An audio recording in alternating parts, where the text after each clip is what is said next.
Welcome back to Landmine University. I'm with 2023 State Iowa Champion Cale Seaton, and today we're going to be showing you 3 exercises that every wrestler should have in their routine. All right, Cale, let's get into this. First thing we're going to do is our Landmine University blade position ISO.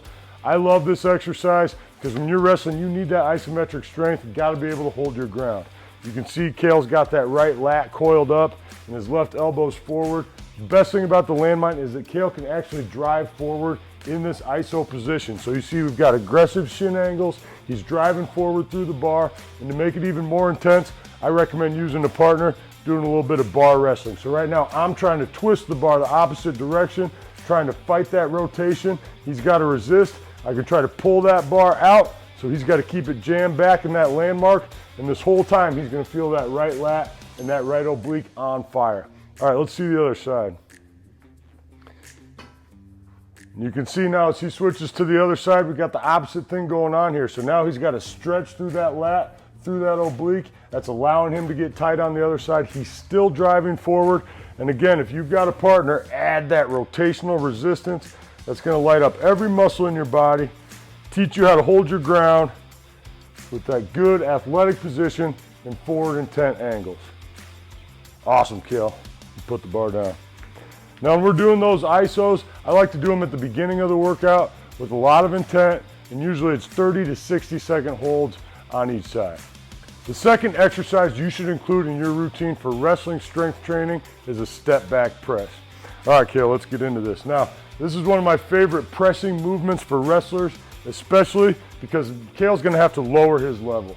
So you can see we're doing another core driven movement.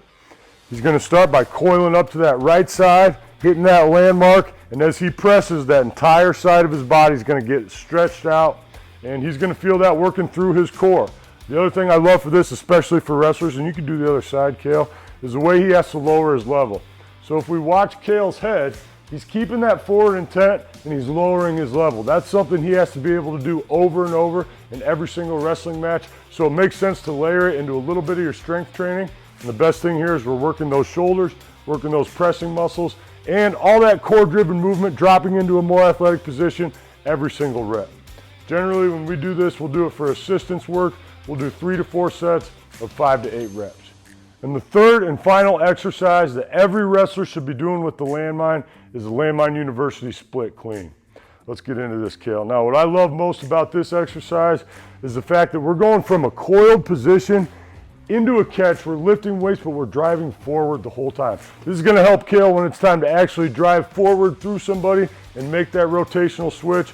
It's something that you're gonna see a lot in wrestling, and this is a way for us to layer that into our weightlifting.